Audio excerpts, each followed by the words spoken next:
It would help if I had my camera on. Good journey, everyone. Welcome to Space Oats Live, a Star Wars podcast.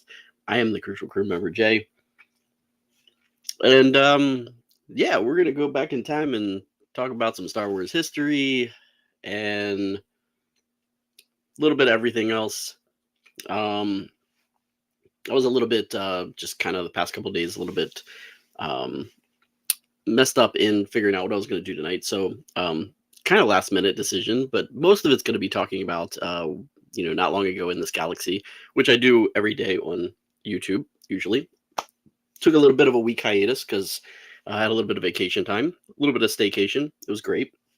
Um, but yeah, we're going to kind of expand on that today, mostly. But we'll talk maybe a little bit about New York Comic Con. A lot of like really comics and books and things were released as far as that news goes. Um, and then really, not much else. But we got some things on the horizon.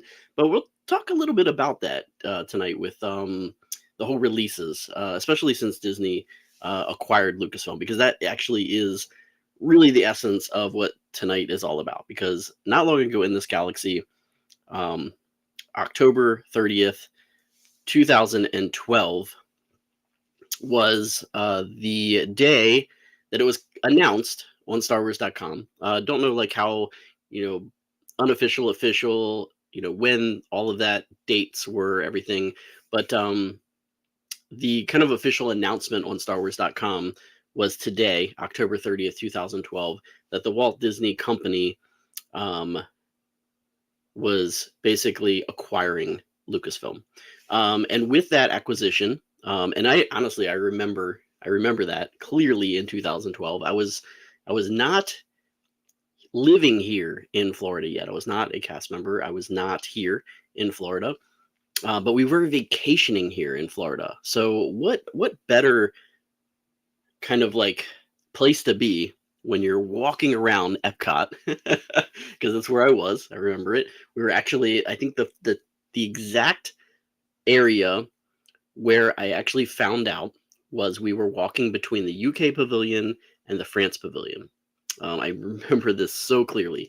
And then it just became like the discussion of the rest of the day between my brother and myself, because obviously we both grew up with Star Wars. He was older. He is older than I am, and kind of I have to give him the credit for me being a Star Wars fan, because I grew up playing with his toys while he was at school, before I even saw the movies.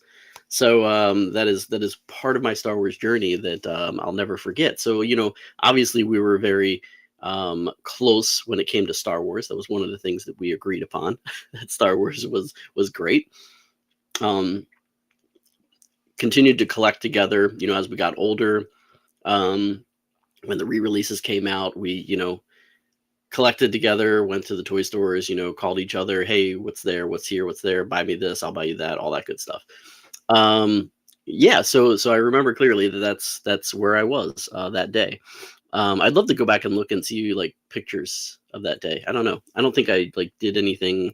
Wasn't really big on like social media. Wasn't really that big back then, so I didn't really jump on any of that stuff, or as far as like, oh, just found out this, blah blah blah blah. But yeah, the Walt Disney Company announced also with the acquisition of Lucasfilm, they announced that they were going to be making new Star Wars movies when the acquisition was finished from Lucasfilm Limited, which again was from George Lucas um, over to Walt Disney Studios.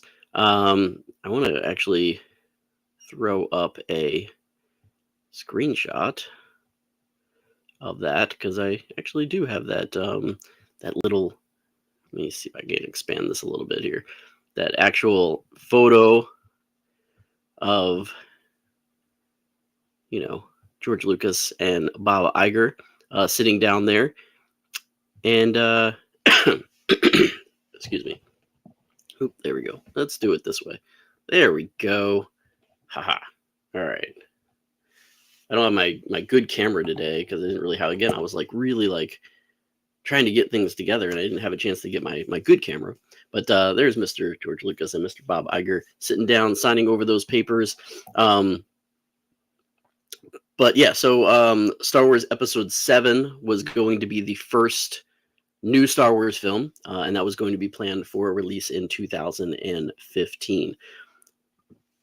And then we were going to get an 8 and a 9, so basically finishing out the Skywalker saga of 9 films, which George Lucas had hinted at some point, and then kind of like backed down from doing them. But kind of the acquisition of Disney to Lucasfilm, or Lucasfilm to Disney, provided that opportunity to make more movies so George Lucas could focus on other things, which honestly has not been that much. Kind of missing George Lucas, as far as like in the limelight of storytelling. I guess just things just never got off the ground. He said he was going to have some other things that he was going to be working on, but besides the museum, that's really been taking a lot of his time. He hasn't really done much. But yeah, so those films, 8 and 9 would follow Episode 7, obviously, and then there would also be future films. Disney planning on releasing one new Star Wars movie every 2 or 3 years after that. So let's talk about that for a minute. What happened? Well, a lot of things happened. So if you think about it, let's see here. If there was only going to be those 3 movies every 2 to 3 years, so that would have taken us up to 15, 17, 19. And then we should have had one in 21, 23. Really, only 2 extra movies should have been made if we went by that actual statement. We know Rogue One was one of them. They kind of were going to do like one in between, and kind of, which I think they went a little bit too far forward with that. We're going to do one every other year now. And then they did Solo. So technically, if you really go by that first quote there of every 2 years, a Star Wars movie, we're right on schedule, honestly. There should only be 5 movies at this point. So we're not really that far behind. And honestly, we're kind of on track, because 2025 is, well, no, not necessarily, no, because they kind of bumped that back. We are going to be like kind of like 1 year behind, because the next one isn't supposed to be coming out until 2026, which we'll get to in a minute. So we're really not that far behind with movies as far as what Disney had planned on doing originally, saying one every 2 to 3 years. I'm going by the 2-year schedule, and there should be 5 at that point, which we have 5 at this point. I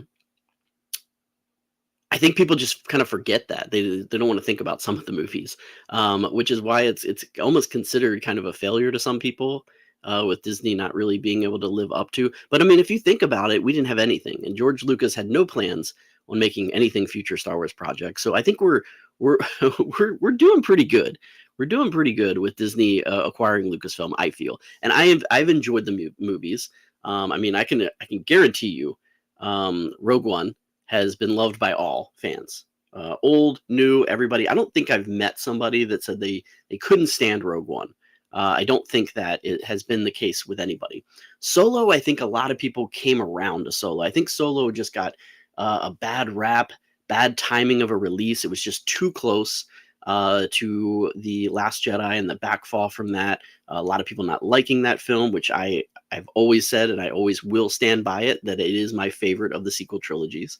I think Rian Johnson did an amazing job with that. And as far as a standalone film, if you take it away from The Force Awakens and Rise of Skywalker, I think that's the best of the sequel trilogy. And I really did enjoy The Force Awakens, and I'm coming around to Rise of Skywalker, honestly. I don't think it's that bad of a film. I think it was done very well in tying everything together as much as could be done. I was definitely, I agree with that. Alex staying there, that some people were worried when Disney announced the acquisition. I think if you were a Disney fan, you were not worried. If you were not a Disney fan, you kind of were kind of worried. You thought Disney family. You didn't really realize how much Disney was involved with other projects. How the other subsidiaries that Disney has, like Touchstone Pictures and things like that, they made more adult movies as well, mature themed movies. So it did not phase me at all that Disney could not do this. Um, and knowing who was going to be in charge, Kathleen Kennedy, working with George Lucas for years and years and years, she knew what it was supposed to be. She's worked alongside him. We knew that we were going to get. Um, we were in good hands. I mean, a lot of people give her backlight. I think she's wonderful. I think she's done a great job, the best that she could have done. And there's been a lot of changes. Obviously, there were other movies that were supposed to be done, but we ended up getting these series that were not anywhere in the works. And I mean, you'd hate to say it, but thanks to COVID, that happened. I mean, streaming became a big thing. And honestly, for me, I think the best Star Wars right now, the best Star Wars storytelling is on live action streaming. I think a lot of people, as well as me, would agree with that some of the best content is some of the things that we've seen on Disney Plus. And yes, some of them have not panned out to continue, even though I think they should. I think some of them were canceled a little bit too fast. But I loved everything. I've loved everything so far that's come out. There's not anything that I've said, oh, that shouldn't have been made. I think it's great storytelling for that type of media, and I think it's been done very well. Alex saying, just thought back to how well they handled Star Wars projects like Star Tours, Star Wars Weekends, MGM. Yeah, I never got to experience Star Wars Weekends, but I heard that's fantastic. And Star Tours was great. I mean, when I came down here for the first time at Disney, I loved Star Tours. And I mean, just look at some of the things in addition to the parks, or in addition to the movies, with content and streaming that we've gotten with Disney acquiring Lucasfilm. I think it was definitely worth it. I think it's done well. I think it's thrived. I think as a Star Wars fan, we're getting things that we never thought was possible. We're getting storytelling out there, and I can't wait to see what's next. And we got a lot of things coming up very soon, although just in the end of this year, that are super exciting, giving us some content that maybe we've never seen before in the storytelling of Star Wars. But along with the Lucasfilm production, they were going to acquire Industrial Light and Magic, which obviously goes outside of the world of Star Wars.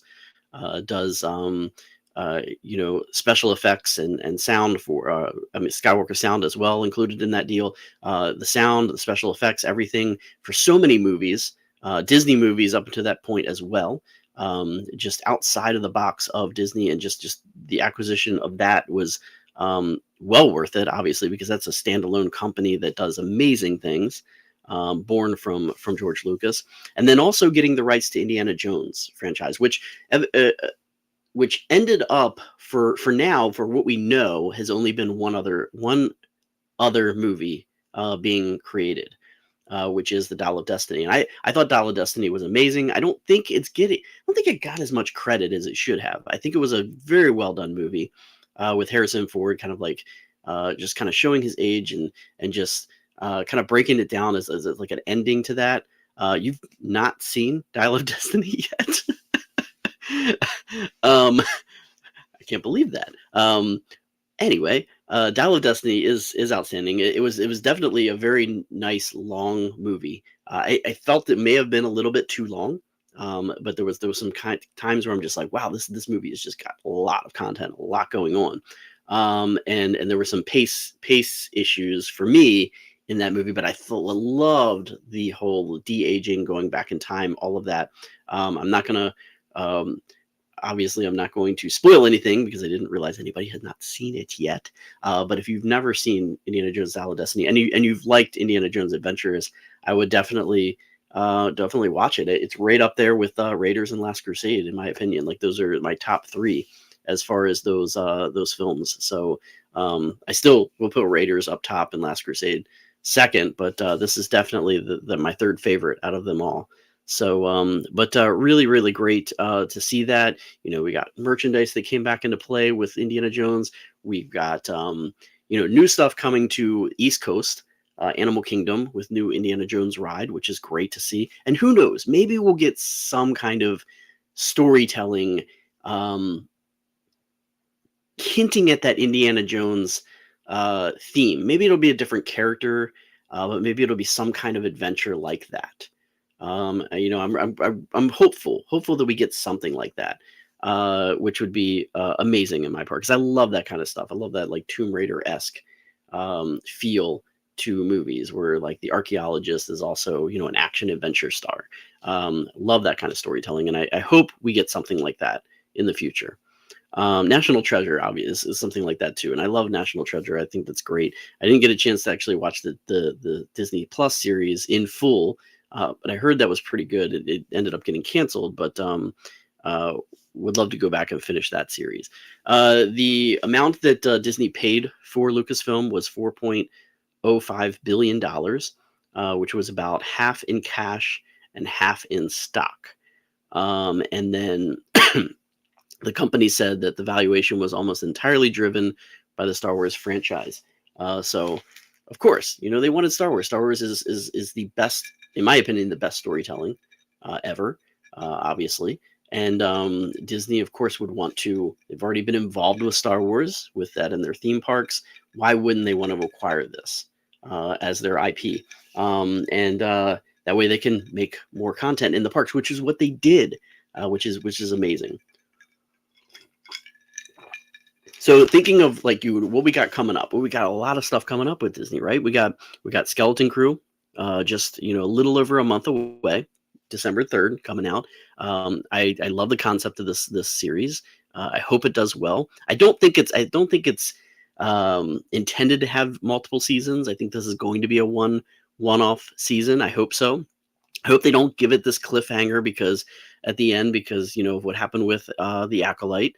I would hate to see it not do well enough for them to continue it, and then we kind of are left with this this kind of cliffhanger for another season, which won't happen. But I think even if they did that and it ended up having a cliffhanger, because it's still tied into that Mandoverse, so we still might get some sort of a cliffhanger at the end, tying it into the next story that will be in the Mandoverse. Andor season 2, which is probably going to come out in 2025 at some point. It was supposed to come out this year. Everything kind of got pushed back with writer strikes and things like that. But Andor season 2, super looking forward to that. They got a teaser for that at D23, I believe, this year. I mean, we got a little bit of a tease from like production stills, just early in the works, or things that were like told about the series in London. So, but I can't wait for Andor season 2. We got confirmation that K2SO is coming. Director Krennic. Lots of people are coming back. Not Director Krennic. Yeah, I think so. I think Krennic is supposed to be in that one as well, which obviously we saw him in Rogue One. So it'll be great to see some people connected to Rogue One. Yeah. Ben Mendelsohn coming back as Director Krennic. I'm pretty sure. I remember reading that he is coming back. K2SO, I know for sure, is coming back. I love that. I love that, we're getting this tying together from Andor, because I believe it's going to lead all the way up to the first scene in Rogue One, where you see him, getting some information.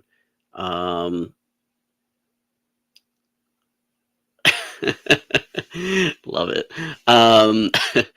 I didn't even realize that, honestly. Ahsoka season 2, that's been definitely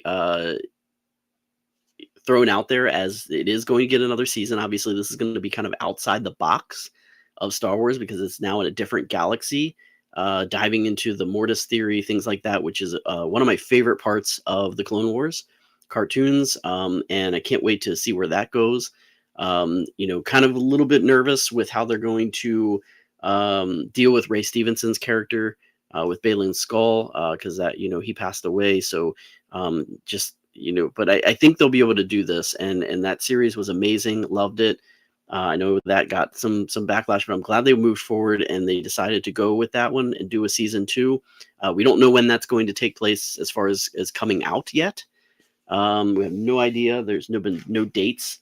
But maybe if Andor season 2, if we get that in the spring sometime, maybe Ahsoka will have a fall release. I don't know how far away in production they are, how they're doing in production, but maybe we'll get a winter release next year. I don't know. We'll have to see. And then, of course, we did have a couple series that didn't make it. Now, Rangers of the New Republic, Rangers of the New Republic. That one way didn't really get canceled. From what Disney has kind of like announced, Rangers of the New Republic is kind of getting molded into um, Mandalorian and or no, not Mandalorians. The feature film from Dave Filoni, I believe, is kind of like some of the content that was in Rangers of the New Republic is going to kind of mold into that film.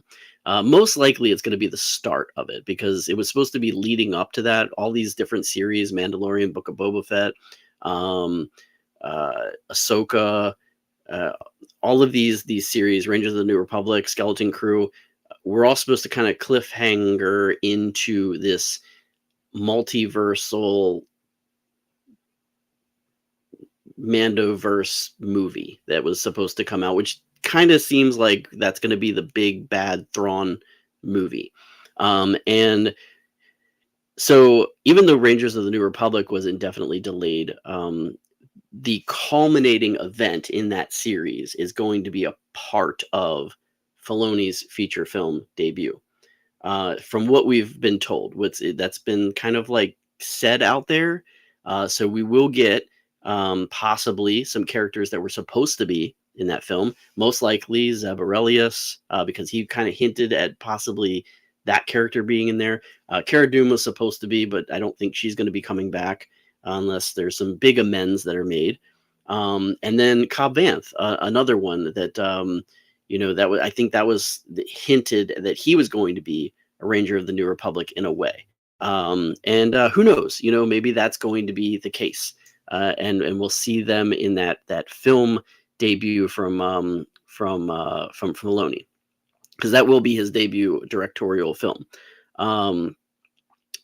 Everybody kind of thinks that one's going to be Mandalorian and Grogu, but that's Favreau's project. And that kind of takes Mandalorian season 4 away, because that was supposed to be it was supposed to be another season of Mandalorian on Disney Plus, but instead it's been condensed into a feature film, which is The Mandalorian and Grogu. Don't know if that's the exact title of that, what that's going to be. I kind of hope I don't know. It just doesn't sit well, that title, for that film, and I kind of hope that they do change the title. I don't know. It's just there's just this thing about it. But The Mandalorian and Grogu is slated right now for a 2026 release. Again, if we were going by the original timeline of Star Wars films that Disney, there should have been a film in 2025 next year, but we're not getting that. But we are possibly, going to be back on track, maybe get caught up. Maybe there'll be 2 films in 2026, depending on how some of those other side projects work, some of those other stories that were announced at Star Wars Celebration London. But The Mandalorian and Grogu, which kind of popped out of nowhere, and came to the forefront because honestly, it was supposed to be a season 4 of The Mandalorian that kind of turned into a feature film. And I think Zeb Aurelius is actually going to have a big part of that, from what we've been hinted at, because he did pop up in season 3, and we will be getting him maybe in season 4 to flesh out his character a little bit and what he's been doing, and maybe even catching up with Ezra and Chopper and Hera in that movie. Maybe they'll kind of carry over into this movie as well, kind of all coming in at the end as we possibly get to Filoni's film. Feel about it being a movie, I'll have faith in Filoni. Well, so Mandalorian and Grogu is not Filoni's film. Mandalorian and Grogu is Favreau's film. Filoni's film is separate. Filoni's film is basically the Mandoverse movie that everybody keeps thinking is going to be the Heir to the Empire type of film, like the big Thrawn battle in the end. So 2 separate movies. Because Filoni's movie was announced at Star Wars Celebration London. Mandalorian and Grogu was added into that mix afterwards, kind of as a surprise announcement. I think I can't remember where it was that it was announced, but it was after the fact of Celebration London. Um, Getting to the ones that were announced at Celebration London, we had the announcement of uh, Sharmeen Obaid Chinoy, and I don't know if I always feel I'm pronouncing her name like totally wrong, but she was the one that was slated to make the new Jedi Order movie, the one with Rey, basically the episode 10, if you were to kind of give it a number in the trilogy, because it is Rey kind of like taking on the Skywalker name, the legacy of Skywalker, in episode 9. So kind of this is going to be like an episode 10, right? In a way. So that's Rey's attempts to build that new Jedi Order. It's going to be 15 years after the rise of Skywalker. But that's had some troubles, because of writer strikes, all of this stuff happening. People that were supposed to be writing the script kind of like stepping down, other people jumping in to write the script. So there's been some issues with this one. So it's gotten pushed back. We're looking at a possible, with Lucasfilm kind of having two dates out there for two other feature films, being December 18th, 2026 and December 17th, 2027. Again, now Disney going back to that every year, which is what they were doing with The Force Awakens. They jumped into that. I'm kind of nervous with that. We could possibly be seeing that, I would think, on the 2026 timeline. So December 18th, 2026. Then we also have what I was super excited about, and I really hope that the writer's strike and nothing kind of like caused this to get put on the back burner. But again, the untitled James Mangold Star Wars film, which basically goes back and looks into the furthest reaches of Star Wars history. And that would be focusing on the first human to kind of have a connection to the Force. And this is was supposed to take place 25,000 years before the Skywalker saga. So we're getting like ancient Jedi, which who knows if they're even going to be called Jedi at that point. We know from some of the Legends comics with Tales of the Jedi, it's been, different versions of the Force, which we've seen as well. Different versions of this magic, this Force, the thread, whatever you want to call it now, because there's so many different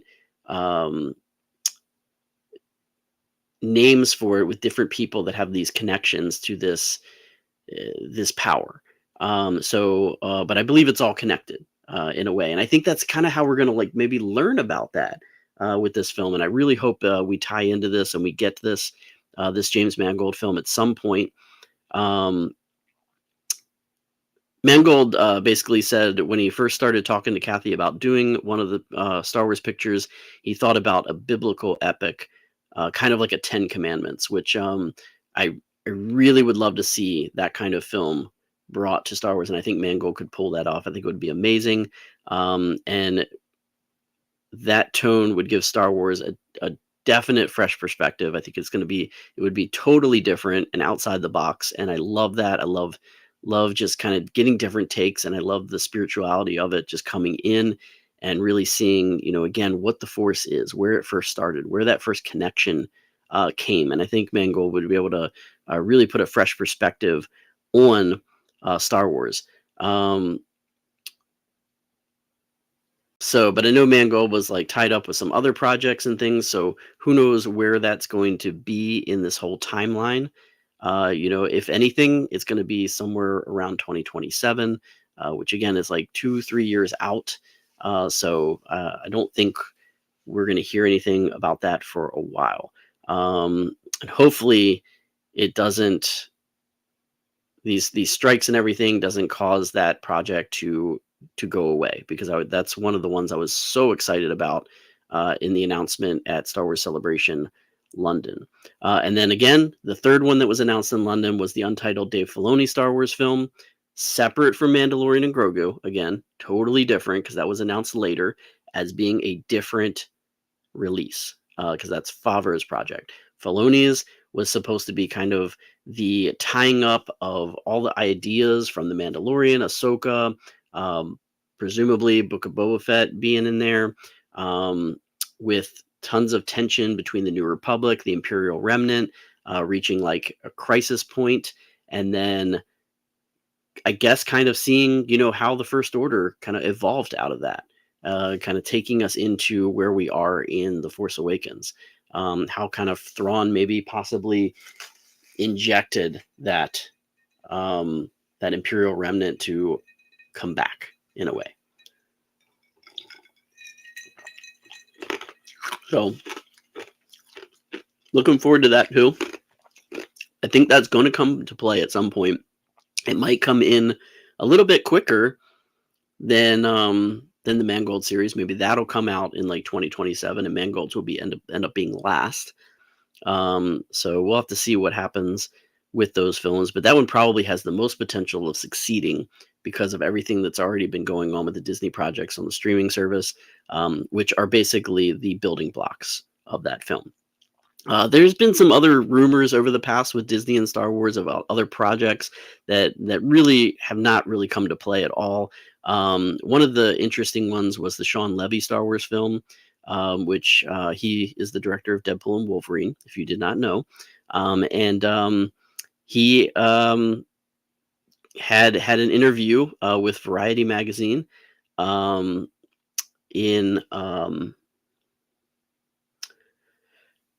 I can't remember if I think it was within the past year, but he said Kathleen Kennedy actually approached him and said that she specifically wanted a story and a tone that reflected him and his taste and what he was bringing to his movies with a Star Wars story, which I'm not really sure how I feel about that.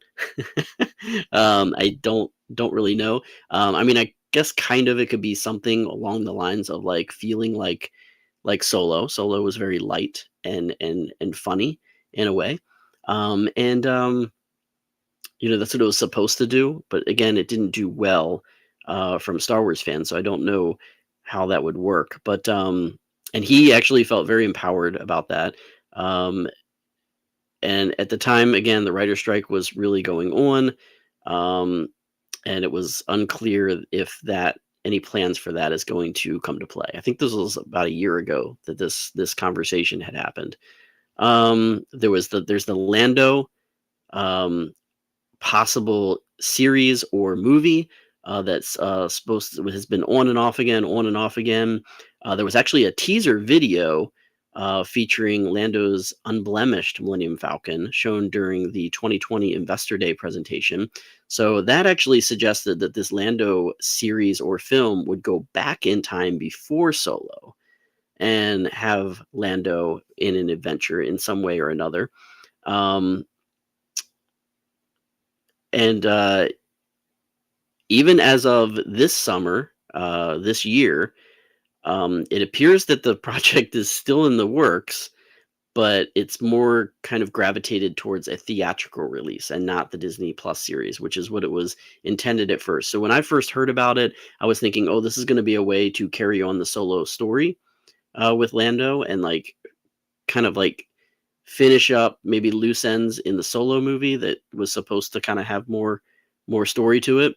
But now it's suggesting that this is going to go back in time and go prequel to Solo, which would be a theatrical debut. So that would be cool. I would like to see a Lando movie. That would be great. Donald Glover, if he comes back, there's been off and on talks that him and his brother were going to be kind of like writing, directing, things like that. So I know he's a busy man. So who knows what's going to take place with that. But high hopes for that one. It's still been being talked about this up until this summer. So it would be great to be able to see a Lando project make its way onto screen.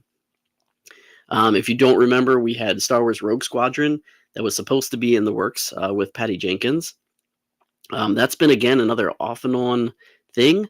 And it looks like it possibly, I mean, even up until this year, it seemed like it could be back in development in some way or another, but not what it originally intended to be. I don't know why, but my beard looks really weird right here. I don't know. Kind of weird. Anyway, now I'm just like looking at it and I'm like freaking out. Um, but yeah, but just in March of this year, Patty Jenkins took to the TCM Max podcast to reveal that she owed Lucasfilm a new draft of Rogue Squadron. So it looks like possibly um, it could be told, but in a different way. Um, my thoughts of Rogue Squadron was that it almost seemed like it kind of got scrapped when Top Gun Maverick started kind of like showing what that was going to be like. And I think as a Star Wars fan, if you've read the Rogue Squadron books, um, you see Rogue Squadron as being like a Top Gun type of story, but just in space. And I don't think that's what Rogue Squadron was going to be from Patty Jenkins. So I think like rewrites of the script possibly could be, more trying to push it in that direction. So if she's still, going forward with that project, I'm happy for it. If it's just a script change, that'd be great. I think she'd do a great job. Um, and she originally had supposedly left the project, according to her, because of Wonder Woman 3. But then when that kind of fell under, um, she started negotiating a new deal with Star Wars. So again, why would the script change if that was the only reason? Why wouldn't she just pick back up? I do really feel that the story just was not where Disney wanted to go with it, where Lucasfilm wanted to go with it. I think they kind of listened to the fans in a way with that one. I think. So I'm hopeful that that's the case. I think that was the reason why. I think Disney saw that it wasn't what we wanted it to be, just from what people had said that they wanted a Rogue Squadron movie to be, and I think Disney stopped it. Yeah, I would love to see a different. I'd love to see a movie based on Rogue Squadron at some point, and I think that would be a cool movie. It would be a lot of fun, especially if it is kind of like that Top Gun in space. Would be amazing. Even like some of the X-wing surface attacks just look awesome, and I love like the dogfighting that was in the Mandalorian with Mando and Bo-Katan and the TIE fighters. Some of my favorite scenes in the Mandalorian uh, series were those scenes with that dogfighting, which is just amazing. It just reminded me so much of like a science fiction Top Gun movie. So here's to that. Hopefully that'll do. At some point in time, Taika Waititi was supposed to be doing a Star Wars film, but 4 years it's been since that kind of has crept into the spotlight, and appears that that development has kind of slowed to a very slow crawl. Taika Waititi very busy, so don't know if that's high up on the list. And if you remember way back, after Ryan Johnson just had finished Last Jedi, again, Lucasfilm loved it so much, and from what I saw, I was loving it so much that it was pretty much initially going to be given to Ryan Johnson to do his own Star Wars trilogy at some point. So he was going to have 3 Star Wars movies, but that is no longer in active development. And again, that kind of first took place when Last Jedi kind of didn't do as well as Lucasfilm expected. And then Ryan Johnson's got so many other projects, Love Is Knives Out series, Poker Face, all that good stuff. So I don't know if that'll ever come to the light unless he slows down and maybe revisit that in the future. I think he'd do a great job with his own story, though. He is a great storyteller. One that I did not know about, I don't know how I missed this one at all. And I don't know if this is ever really going to see the light of day either, but there was going to be a droid story, which is pretty interesting. Now, and that goes back to the Investors Day again in 2020. And there was kind of like told about that there possibly might be a story based on our lovely favorite droids, R2D2 and C3PO. But one of the hints at it was that it was not going to be canon. It's kind of going to be like Star Wars Visions, and I don't know how I feel about that. As being a Star Wars droids project, I don't like things that are outside. Like I like connecting, and especially in the Star Wars universe. I mean, Star Wars Visions is great, and if it was an animated series, I'd be fine with that. But if it was going to be live action, I'd want it to be connected somehow. So don't know how I feel about that. We've not really heard anything else. I've never heard anything about that, honestly. There was also rumors of a J.D. Dillard Star Wars project, but apparently that was shelved. And basically, the last we heard of that was November 2022 when he left the project. Um, and Kevin Feige, at one point in time, was supposed to be doing a mystery film, and that was going back to way back to 2019. And I think I remember when that was leaked in a way that he was supposed to be making a Star Wars project. But going back to last year, November, Fahey did confirm that whatever was going on would no longer be happening. So yeah, but yeah, a lot. And I mean, if you look at everything else that we've already gotten, we got Obi-Wan Kenobi as well, which we didn't mention. That was technically supposed to be a movie as well. Then it was split up into a series, and who knows, might get another series of that. Ewan McGregor has been open to say that he would love to do another story. He thinks there's other stories to tell with Obi-Wan Kenobi. So, that would be cool to be able to have that. We had The Acolyte. I thought The Acolyte was fantastic. And yes, even though The Acolyte season 2 is not happening, I firmly believe that Disney is going to kind of surprise us with a different series with a different name, but still taking us with that story and giving us more. I hope so. I really do, because I thought that was great storytelling. I loved it. I thought a lot of people loved it once they watched it. I just think that so many people did not have a chance to watch it yet before it was just thrown out there that they were not going to be continuing a season 2. I mean, there were so many people that I talked to when they announced they canceled. I haven't even watched it yet. I haven't even watched it yet. I think there was just so many people that hadn't. There are people out there that wait for series to end completely before they binge them. I don't know why that was not thought about.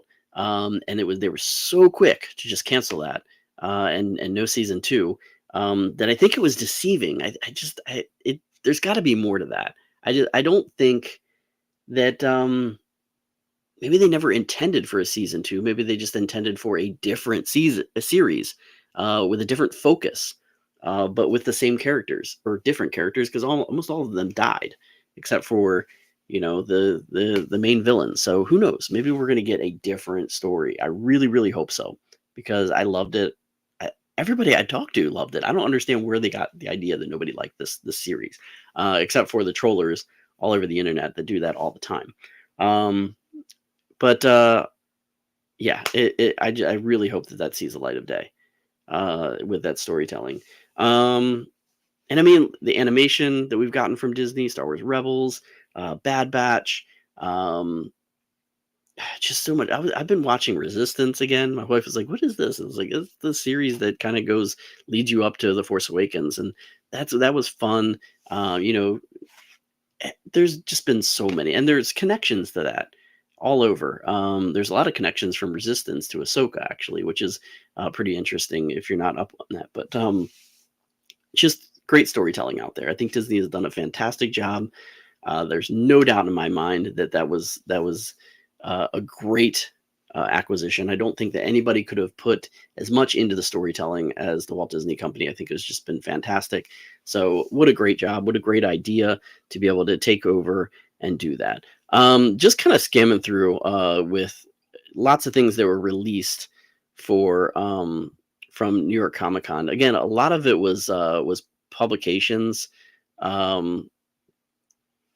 books, novels, stories from the Star Wars universe, past, present, and future. A lot of that was announced at New York Comic Con. So just kind of going through some of these, cover arts for some of the new projects with these projects with General Grievous, Mace Windu, these original graphic novels by Michael Cho. These were revealed at New York Comic Con. So I think this is Star Wars Hyperspace Stories is what the title of these comics are. Also, Qui-Gon Jinn getting another story within the Star Wars galaxy. So we all love Qui-Gon Jinn, and he's going to get his own graphic novel. And this actually kind of looks at 2 points in his life, which is cool. I like when they do like the backstory and then the main story of the characters.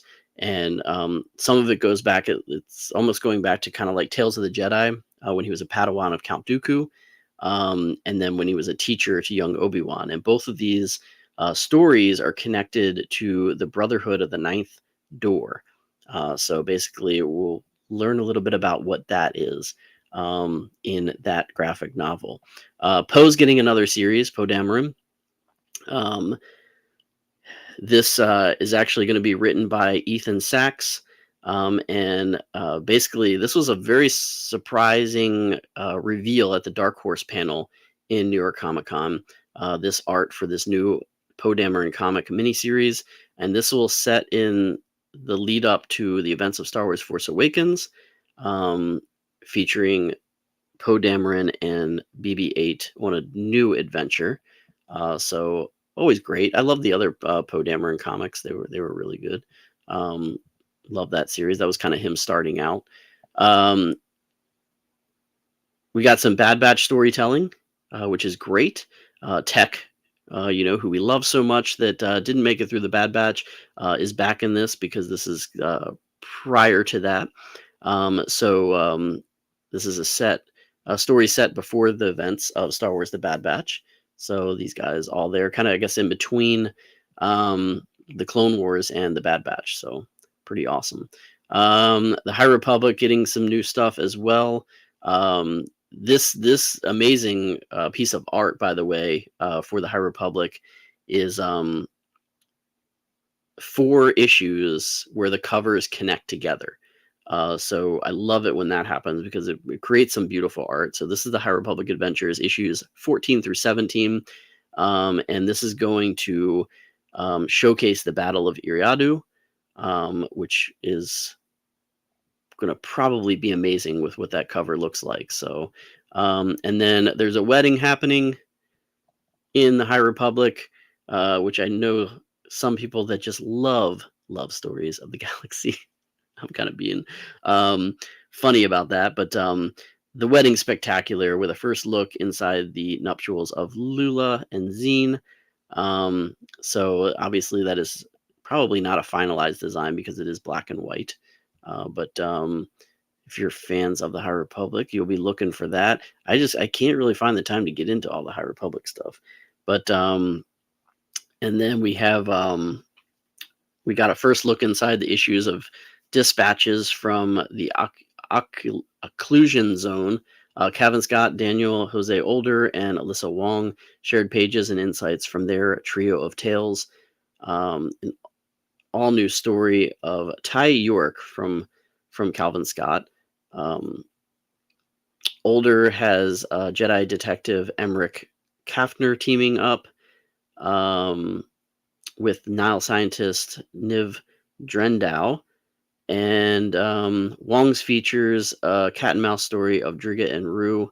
Wong will also soon pen a Battle of Iriadu one-shot comic as well. Yeah, so that's another one. What else do we got? We had a release there.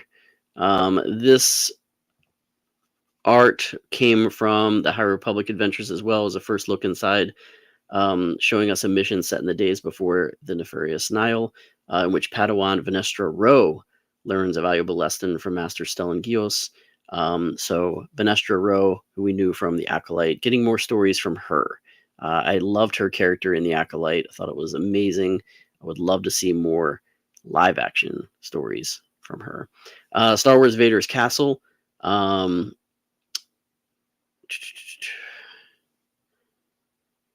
So the Star Wars High Republic Annual and Vader's Castle, the Deluxe Library Collection, gives us an insight of Scott's terrifying tales, sketches, show works in progress for various individual issue covers, plus his newest High Republic story follows mad scientist Baron Bulin. So that as well. Avar Chris here. Love Avar Chris. The character, amazing. But the Jedi Knights of the High Republic take the Battle of the Nile and the Nameless. Avar Chris, Aslan Rel, Bel Zettifar, Buriega the Wookiee, and Elzar Mann stand ready to fight as the trials of the Jedi continue. another story with them as well. So yeah, just so many things.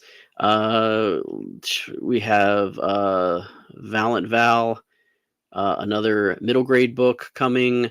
Star Wars High Republic Into the Light by Claudia Gray, another young adult novel. An Acolyte story with Yord and Jackie. So that we got to see them. We're going to get to see those characters come back in a prequel story. Kel Naka as well from the Acolyte, joining the fray in the comics in the High Republic issue number 2 for next year. And then Random House has an audio original novel, Tempest Breaker, which is in the High Republic age. And then we're going to get a new series focused on Jedi Knights.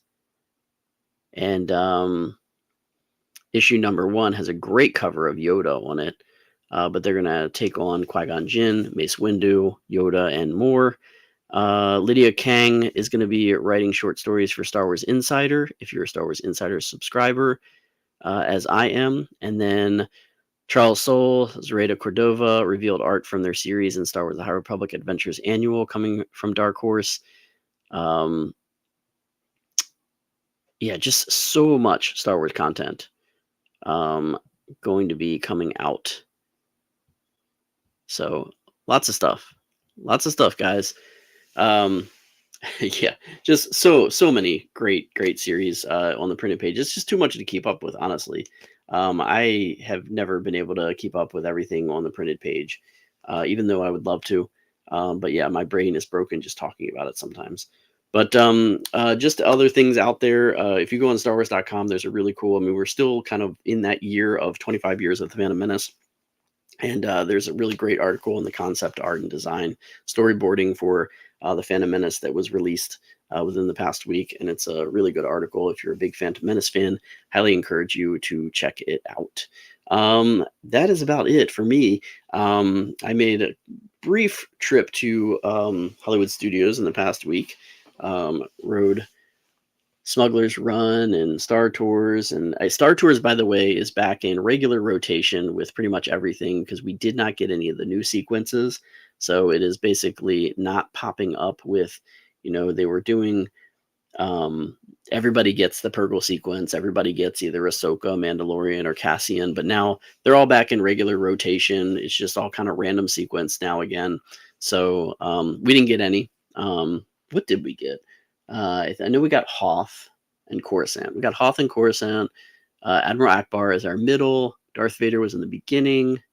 And then, of course, with Coruscant, we just land in Coruscant. So, so much cool stuff. Good friend will be exploring Batuu for the first time next week. Oh, when? I think I might be there on Tuesday. I'm going to try to get there again on Tuesday. Also, what else? I went to our little Cast Connection store. I picked up some stuff. I picked up, finally got a chopper droid. It was a pretty good discount. So I got a chopper droid. And then I also got the little droid figures from Ahsoka, which has Chopper, Huyang, and a couple other droids. And then I did buy something else, Star Wars too. I can't remember what it was. I don't even remember. I bought like I bought 3 things. I don't know. But yeah, let me know if he's there when I'm there. Maybe we can try to come find each other. So that is it for me. Thank you for watching. I am back, by the way. It's been a week not doing this. So I'm back on track. I'll be doing my Not Long Ago in This Galaxy segment most likely tomorrow on my YouTube channel as well, here live in the afternoon. So we'll be talking a little bit about some Star Wars history. Not as much as we did tonight and getting into it, but hope you're happy with everything that's coming out with Star Wars. And as I am, it's always great to have more. I mean, I didn't even talk about the parks. I mean, we had Galaxy's Edge, we had Star Cruiser. Disney has just reinvigorated Star Wars for so many people. And we're just getting some great Star Wars celebrations all over the world, which I never went to a Star Wars celebration until Disney acquired Lucasfilm. So haven't missed one since. This was my first one, by the way. Again, thank you for joining in, Alex. Appreciate it. We had a couple visitors drop by. Nobody commenting, but that's okay. People in and out, that's great. Maybe they like it, maybe they come back. Please subscribe to this channel. You know when I'm going live, hit those notifications. Again, I'm the Crucial Crew member. You can follow me on Instagram as well under the Crucial Crew member. And then I'm also on Facebook and some other places, but I'm mainly on Instagram. So I love Lurker. Yeah, I like Lurkers too. Lurkers are great. Lurkers are sometimes amazing. And you know what? If they liked it, we get the word out. Thank you again for joining in. Have a great night. Remember to do something Star Wars. Watch some Star Wars, listen to some Star Wars, read some Star Wars, play some Star Wars, do something Star Wars. But most importantly, whatever you're doing, may the stars light your way. Have a great evening. I'll see you next time.